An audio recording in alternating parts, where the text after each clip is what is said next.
What up, though? Welcome back to Landon on Mars podcast, the dopest podcast in the galaxy. I am your host, Nestor the Spitter, aka Nestor on Mars, aka you could call me whatever you want to call me, but you can't call me broke and you can't call me lazy. This one, I like. This one, I really like. Don't get me wrong, everything I bring to you, I'm always going to bring you positivity. I'm always going to bring you some knowledge and whatnot. But on this one, this is my rap shit right here. I don't know if anybody saw on the third versus the Locks versus DipSet. That happened. Yes, it happened. And going into this battle, when it comes to verses, I like verses. I liked it when it first came out. My favorite battle was Lil Jon versus T-Pain. And then it was Scott Storch versus Manny Fresh. I like those two battles right there. I really liked the Ludacris and Nelly. That one was pretty cool as well. The Gucci Man and the Jeezy, that one was pretty dope. But when it came to this versus, I tuned in. I tuned in about 30 minutes prior to the actual event, and it was a late one. It wasn't early. It was late. It was like you were staying up watching the finals or something like that. Going into this one, I'm gonna admit it. I was so DipSet. I was like, you know what, DipSet, they got it. DipSet, they got this one in the bag. And as soon as it started with the Locks, it was over. It was over before it began. It was over.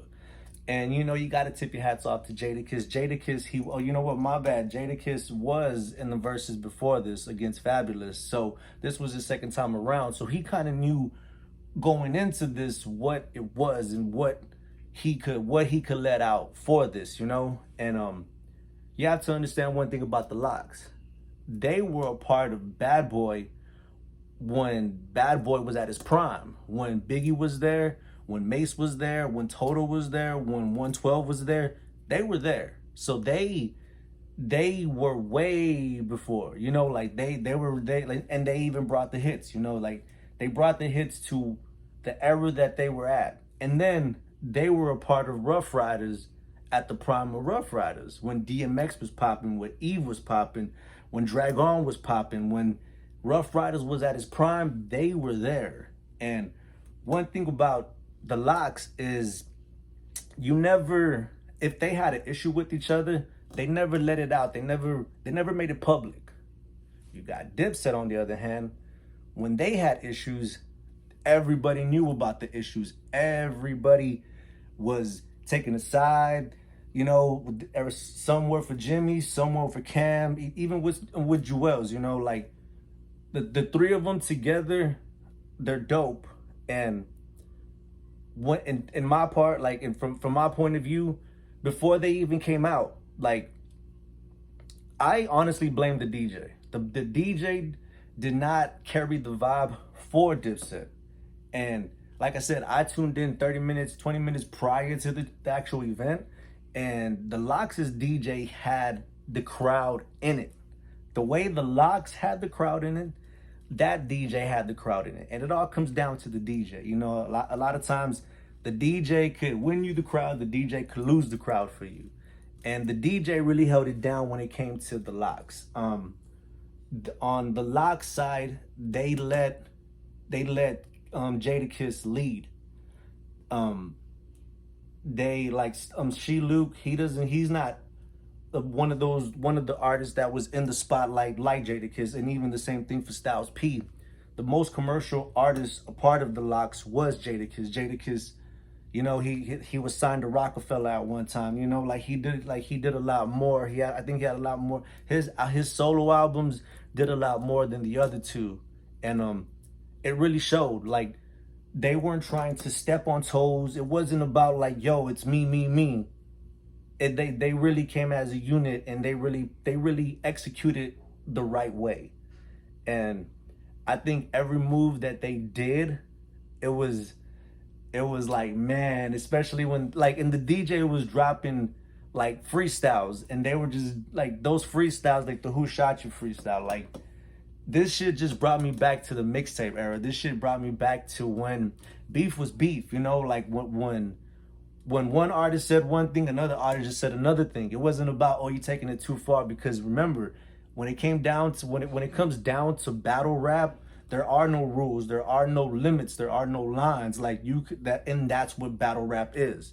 And these artists, they come from battle rap, and if you look at that specific set, it felt like it was a battle. It felt like, yo, like two of the biggest groups from New York, in New York, doing it real big. Everybody that was on that stage was not supposed to be on this stage, and you saw it when they were like, yo, we need to clear the stage, we need to clear the stage. Nobody wanted to get off that stage, because at that particular time, that stage was it.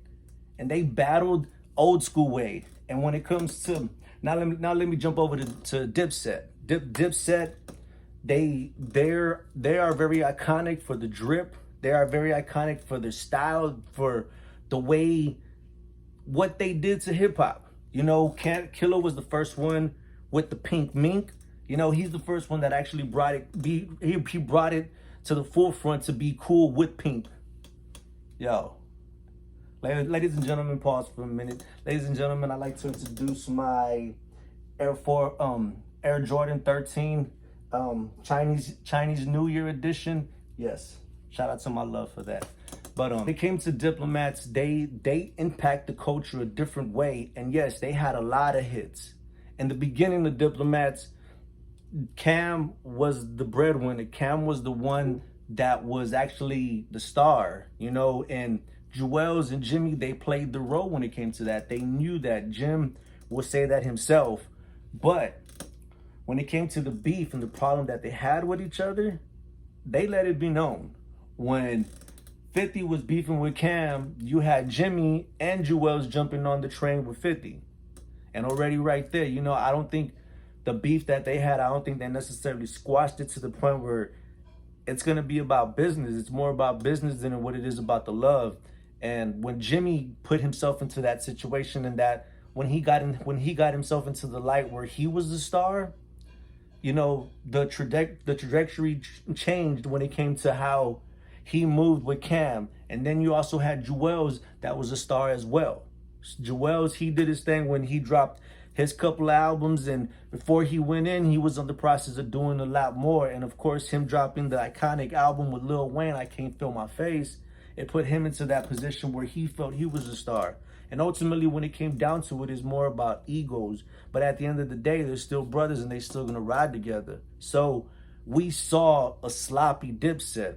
But just because they were sloppy that one night doesn't mean that they sloppy in general. When the Locks came out, their DJ was on point. They had the intro music for them, and they was ready getting to the stage. They were ready. They had a way to get to the stage.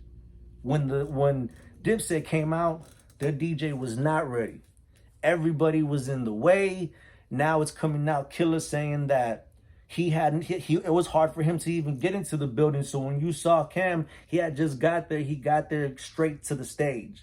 So, you know, no matter what happened on this versus, no matter if the Locks won, and you know what, I see the Locks just got the key to Yonkers. Shout out to them for that. I see they got included on the new Kanye album whenever that comes out. If y'all waiting for that, y'all let me know how that's working for y'all. You dig?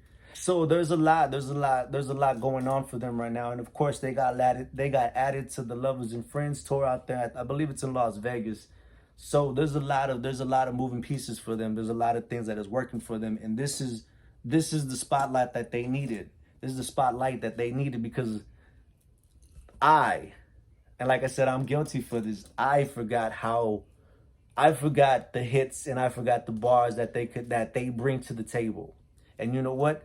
That specific day was just a reminder. If any artist was in that crowd, learn from that, because that is real hip hop. And it's not about not accepting what's coming in, but please don't accept please don't disrespect what was, because at the end of the day, that's the shit that we was listening to. That's the shit, wearing our Timbs with shorts. I've done that before. I know my older brother's done that before. I don't know if it was with Tim's, but I remember him wearing boots with shorts.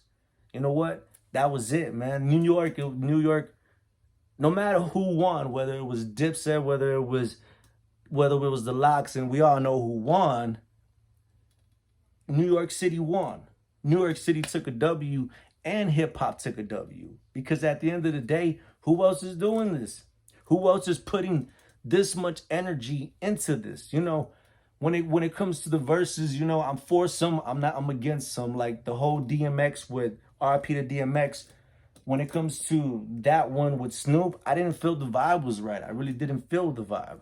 That's why I tuned in very little. And if I did see it, it was because I wanted to see DMX, not necessarily Snoop. No disrespect to Snoop, but you know what? I'm there for the entertainment. I'm there for the rough, raw, the rugged shit, And that's what DMX brings to that's what he brought to that specific verse. And when it came to this verses, I knew what I was getting myself into. Like I said, when it comes to the Diplomats, they do have hits. Cam was a part of Rockefeller coming up, and then it fell down. Not his come up, but when it was at the peak of Rockefeller, he saw it fall down. Not only him, but Juelz and Jimmy as well. So, and then for all that to happen, and then 20 years later, 15 years later, they all come back united.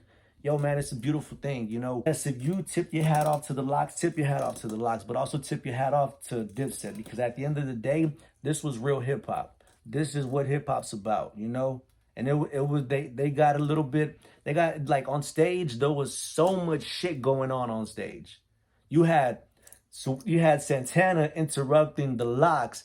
You had Styles P trying to take off Cam's shoe. Like, you had everything going on. You had Juelz's bandana get thrown on the floor, and supposedly Jimmy was running after one of his rings that fell off his finger, and it made him look like he was falling off stage. You had so many people that were on stage that should have not been on stage. And when I first saw the stage, I was like, how the hell are they going to do this? 6 big ass dudes on this stage, but yet there was about 1,000 people on that stage. I could be over exaggerating, but I just saw a lot of people, and I did not take the time to count them. But at the end of the day, man, I tip my hat off to hip hop, because at the end of the day, this is why everybody tuned in. It felt good when the DJ dropped the beat, and the way I was singing, everybody in that crowd was singing. And like, yo, when you hear these songs, you think about, exactly where you were at those particular times. And like I said, man, when it comes to the DVDs, when it comes to the mixtapes, these artists weren't dropping one song and then that's it. When they were beefing, they were beefing. And when they had tracks going back and forth, they had tracks going back and forth. And like I said, man, the birth of hip hop in New York City, they brought it to us live in full effect. And you know what? They did it peaceful. Life is not about backing down from what you feel you can't accomplish. Life is about learning, moving forward, respecting, and man, moving in peace. Because at the end of the day, if we have no peace, how are we gonna get through this? You get to that point where you grow, you evolve, and the things that you did back in the day is not lucrative. You're not making nothing off of those choices. So like seeing all this go down, and then hearing the after effect, seeing Styles and seeing Cam together, it's just beautiful. And they are gonna be going on tour together, so hopefully y'all looking out for that. I'm excited. I even told my barber, I was like, yo, man, let's go, man. Let me tell my fiance, yo, someone wants me to go with them, you dig? But nah, man, like I said, ultimately, whether it was the Locks, and like I said, man, the Locks have a lot of hits.